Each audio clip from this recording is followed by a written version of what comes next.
성경을 읽다 보면 정말 흥미로운 구절들을 만나게 됩니다. 그 중에서도 출애굽기 31장 18절은 특별한 의미를 가지고 있는데요. 이 구절은 성경 전체에서 유일하게 신이 직접 손으로 무언가를 썼다고 기록된 부분입니다. 하나님이 모세에게 말씀을 마치신 때 증거판 둘을 모세에게 주시니 이는 돌판이요 하나님의 손가락으로 쓰신 것이더라 라고 되어 있죠.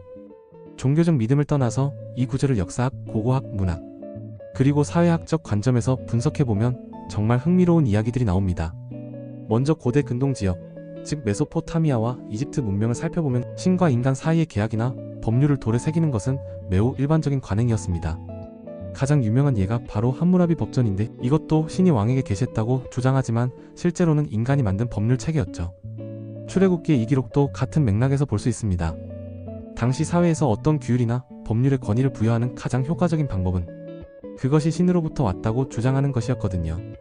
특히 십계명 같은 도덕적 규범을 사람들이 절대적으로 따르게 하려면 그냥 인간이 만든 규칙이라기보다는 신이 직접 개입했다고 말하는 것이 훨씬 설득력이 있었겠죠. 흥미로운 점은 이 하나님의 손가락이라는 표현입니다. 추상적이고 초월적인 존재인 신의 손가락이라는 구체적인 신체 부위로 묘사한 것인데 이는 고대 문학에서 흔히 볼 수 있는 의인화 기법입니다. 이집트 신화에서도 신들이 인간과 같은 신체를 가진 것으로 묘사되곤 했죠. 이런 표현은 일반 사람들이 추상적인 신 개념을 이해하기 쉽게 만드는 문학적 장치였을 가능성이 높습니다. 고고학적으로 보면 실제로 하나님의 손가락으로 쓰인 돌판이 발견된 적은 없습니다. 물론 이것이 그 사건이 일어나지 않았다는 증거는 아니지만 역사적 사실성과 종교적 서사가 항상 일치하지는 않는다는 점을 보여줍니다. 많은 고대 문헌들이 실제 역사보다는 특정한 메시지나 가치를 전달하기 위한 이야기의 형태를 취하고 있거든요. 사회학적 관점에서 보면 이 구절은 모세의 권위를 강화하는 역할을 했을 것입니다. 당시 이스라엘 백성들은 광야에서 40년간 떠돌며 여러 어려움을 겪고 있었는데 이런 상황에서 리더십에 대한 의문이 생기는 것은 자연스러운 일이었죠. 모세가 단순히 말로만 하나님의 계시를 전달하는 것이 아니라 실제로 하나님이 직접 쓴 돌판을 보여줄 수 있다면 그의 권위는 훨씬 강화될 수 있었을 것입니다. 심리학적으로도 흥미로운 측면이 있습니다. 신이 직접 썼다는 주장은 사람들로 하여금 그 규칙들을 절대적인 것으로 받아들이게 만드는 강력한 심리적 효과가 있습니다. 현대 사회에서도 헌법이나 권리장전을 거의 성스러운 문서처럼 여기는 것과 비슷한 현상이죠. 사람들은 어떤 규칙이 더 높은 권위에서 나온 것이라고 믿을 때 더 잘 따르는 경향이 있습니다. 다른 종교들과 비교해보면 더욱 흥미롭습니다. 이슬람의 코란은 천사 가브리엘을 통해 구두로 전달되었다고 하고 힌두교의 베다 경전은 신의 호흡으로 여겨지지만 실제 기록은 인간 사제들이 했다고 봅니다. 출애굽기 31장 18절의 독특한 점은 유일신이 직접 물리적으로 개입했다고 주장하는 부분인데 이는 당시 다신교 문화 속에서 야훼 신앙의 독특함을 강조하려는 의도로 볼 수 있습니다.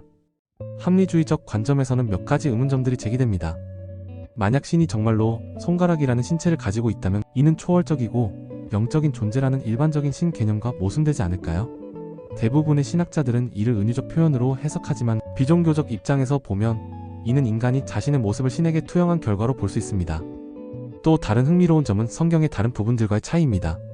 성경 대부분은 예레미야, 다윗, 바울 같은 인간 저자들을 통해 기록되었다고 명시되어 있는데 출애굽기 31장 18절만은 예외적으로 신의 직접적인 개입을 강조하고 있습니다.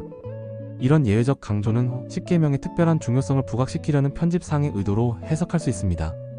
결국 이 구절은 고대 사회가 어떻게 종교적 권위를 구축하고 사회 질서를 유지했는지를 보여주는 흥미로운 사례라고 할 수 있습니다.